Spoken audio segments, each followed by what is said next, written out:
Yeah, I'm coming from the player side first. Yeah, I got a problem with the way they did it. Yes, within the rules, I totally get all of that. It is messy, it is ugly. However, when you go after a guy and you say, you know what, we want him and we're willing to put this up for him, knowing what he's gone through, knowing he just got done having a surgery, knowing all the information without obviously being able to evaluate the scans and all of that. But you knew he wasn't going to be able to pass a physical. You knew he wasn't going to be able to perform right away. You knew all of this going in. And to just backtrack, I just feel like from a player perspective, it would be completely, I'm talking about a slandering of the player. If a player was ever able to do something like this and be like, no, I actually don't want to go there. I'm going to fail this physical. And we're starting to speculate, oh, Maxx Crosby actually failed the physical intentionally because he just didn't want to go there. He wants to go somewhere else. We would view it completely differently. Now, I understand it's within the rules, but I truly believe that once they figured out, you know what? We lost Linderbaum. We lost Isaiah Likely. Like, we kind of need these picks. We can actually go and get this other guy for less and keep the picks.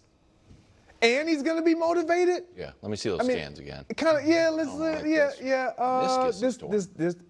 This doesn't look right, does it? Call back Dr. Danny. Yeah, it's like exactly. Bring Dr. Danny in the building. Yes, did they operate within the rules? I totally get that. It's just unfair. The player's mentality. He's put out a podcast thanking the Raider Nation, feeling guilty for not providing them with everything, completely shifting his whole posture, his whole mindset. Like his whole family is getting ready to, they're buying purple everything. Like this is just not cool. For him. It doesn't sound like I would feel for the groom, but at the end of the day, that bride was like, I'm not sure. I love it. Obviously, none of us know exactly what happened. Only a very few number of people at this point do, and we'll see if we ever get to a place where there is consensus reporting on this. I would just be so much more willing to buy Baltimore's version of this if they didn't sign Trey Hendrickson. Like if they did it, if Trey Hendrickson was a Patriot or was a Bill or was a Cowboy and they had traded for Crosby and then they were about to announce the trade and they get him in the facility and they do the scan and the evaluation and they're like, oh my God, the meniscus is in worse shape than we thought. We have to bail from this deal. And they had no pivot and they were just like, I guess we're going to just turn to the 14th pick in the draft to address. Yeah. Greg Jennings just said it absolutely best.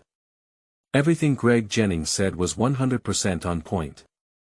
100%. And these are things I've already talked about. I honestly want to post this video just because Greg has offered the most honest and authentic take I've seen in the media so far. If you've watched my previous videos, you know I've been furious about the reactions to this situation. My head almost exploded listening to Colin, because I couldn't believe he wasn't saying more. I think it's absolutely insane. And I'm not even 100% player-first mentality. I look at it from a balanced perspective. I get it, fans say, it's not fair that we can get traded anytime, but players get paid gajillions of dollars. And yeah, sometimes that means living in Cleveland and not competing for a championship while making $100 million. I'm not going to cry for you. If you care about winning, if you care about where you want to live, you can take significantly less money and play for literally any team you want. It's totally up to you. So I'm not just, players deserve all the power. I also don't think owners and teams should have all the power. It needs to be balanced. But everybody is more than compensated. This crosses that line. This is beyond that. This is bad business. Yes, it's within the rules. Greg emphasized that, technically, it's all on the up and up. But it's just wrong. And when things like this happen, you have to emphasize them. You have to discuss them, so we can figure out how to make sure something like this doesn't happen again. Oh, I don't think the meniscus looked as good. I've had this surgery 3 times. First off, when you get surgery, and he got surgery a couple months ago, your follow-up scans are an absolute mess.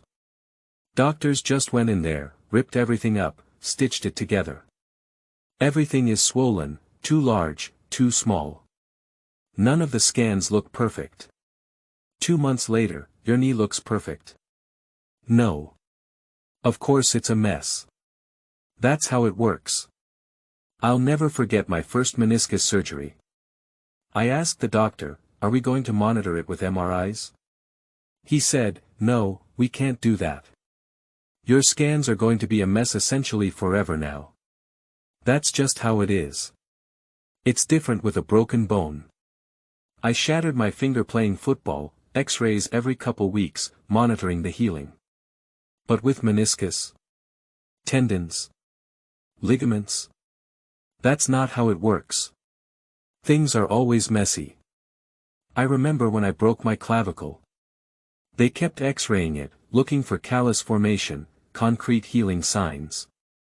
But the X-ray was a mess. The surgeon I saw, world-class guy, said, your X-ray looks like a mess right now. But if your body is healing, I'm not doing surgery just to give you a prettier X-ray. So this idea that they saw a scan and said, I don't like the looks of this right now. That doesn't make any sense. Even if they found some degenerative issue during this process, these are all long-term problems. I had this whole conversation about J.J. McCarthy and the meniscus. Here's the thing, even if things go wrong. Even if they have to completely remove the meniscus. Even if you have tons of scar tissue. Your ability to perform on the field is not compromised. You might have extra pain. Extra soreness. Your range of motion will still be fine. But you can feel it. If I get down in a squat, I know my right knee had multiple surgeries compared to my left. It's more of a quality of life issue, not, can I run and jump and cut as fast as I did? None of that is theoretically compromised. Even when it first happened, fresh off surgery, my quality of life was compromised. I wake up and think, wow, my knee doesn't feel like it did when I was 15.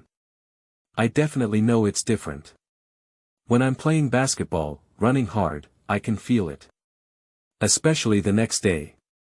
But at that point, it's no different than working out and feeling your pecs or hamstrings sore. It doesn't mean there's a problem. It means you overexerted. It's the same with my clavicle now. I can do everything I need to do. But the next day, I feel extended. People used to say, see, if your clavicle was in one piece, you wouldn't have that. But I trained myself to think, if you work out and your pecs are sore, is there really a difference? It's just one extra part of your body that gets sore now. No different than calves, hamstrings, quads, abs, back. So again, quality of life. I find it really hard to believe there was something concrete that made them say, this is a legitimate problem with Maxx Crosby right now. We have to back out. And because of this whole process, his trade value got crushed. Crushed. That not only hurts him as a player, it obviously hurts the Las Vegas Raiders too. This whole process is a mess. If they had issues beforehand, they could have looked at everything and said, nope, we're not interested. And it wouldn't have all come out because of medical privacy. Other teams would still have to do their due diligence. But because of how this unfolded, it's just such a mess. Brew made a joke about the bride and groom getting left at the altar. Colin brought up Dak Prescott.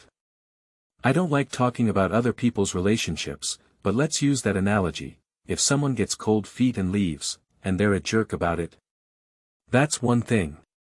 But if they leave and it's all over social media, YouTube videos calling them a bad person, Instagram posts everywhere, that compromises their dating life forever. Now, I'm always skeptical about public relationships. I'm the loudest voice saying, I don't care about Steph Curry's wife or Travis Kelce's love life. I'm here for ball. But when we're forced to hear about it, oh, they got in a big fight, he wasn't nice to her, I think, man, I don't know what happened behind closed doors. They isolate one moment when someone was angry. You've never been in a fight with your partner? Never yelled or said something you shouldn't have? Never had them say something to you? Those things happen all the time. Relationships are messy. Any relationship that ends in a breakup? It probably wasn't them holding hands, skipping along, saying, I think it's time to go separate ways. Great, let's go. That's not how it works. So if you want to stick with that comparison, it's saying, I broke up with Maxx Crosby because he's a jerk. Ladies, no one should date him. If you want to date him, you better know, this guy's got a temper. He made me scared at times. Whoa. Talk about making things awkward and weird.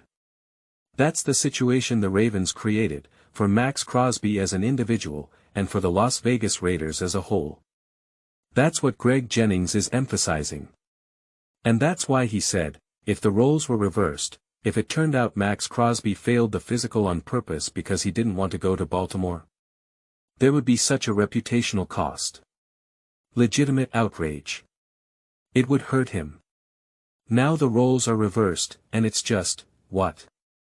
So yeah. This whole thing irks me. So much. For so many reasons. Very rarely do I reach a point where I feel like my head's about to explode. Like, what? What are we doing right now? What are we even talking about? I think the way this was handled, how it all unfolded, it's such a bigger issue. I'm not the person who makes every video feel like a breaking news emergency. Other channels do that, breaking news. Just in. And it's obnoxious. For sports, finance, even, how's the weather in Jamaica? It's like, oh my god, the weather in Jamaica. Buckle up, I've got a 2-hour video. I just wanted to know if it's warm or cold. Does it rain in the spring? My gosh. So I don't try to make everything, Mayday, must watch now or you'll be behind. That's not how I approach things. I move when my heart says move. When you see me fired up, it's because I'm genuinely fired up. When it doesn't matter, I say it doesn't matter. Sad, happy, excited, it's real. And this? This was absolutely ridiculous. I can't remember the last topic I talked about so much, made multiple videos on, outside of a specific team winning a playoff game or the Super Bowl. That's obvious, you make videos about that. But a singular topic like this? I can't recall the last time I thought, we need to discuss this multiple times, from multiple directions, with multiple voices. Because I think it should be discussed. I threw up a video the other day about it happening. Then another about the aftermath. Then I asked you guys, after a day, after hearing everyone's views, how do you feel now?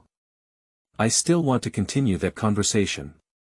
Because trying to figure out Maxx Crosby's injury, the Ravens, the Raiders, the first pick, the second round, that's all X's and O's. I'm more curious, how does this land for you? Beyond the football stuff. Just as a story. What's your experience with it? Maybe it's strictly X's and O's for you, totally fair. But I'm curious. For me, it makes me angry. Greg said it perfectly, looking at it from a player's mentality, this is ridiculous. So I'm curious. How does it land for you? This will probably be my last specific Maxx Crosby trade/Ravens video. I've got another Raiders video coming, about their off-season moves in general. I made it before this whole thing, but I still think it's great. I was going to post it today, but I saw this Greg Jennings clip and wanted to get this out first. That one will probably go up Saturday or Sunday. Let me know your thoughts. I read every single comment. Agree or disagree, let's discuss. Let's fight. But ultimately, let's have fun.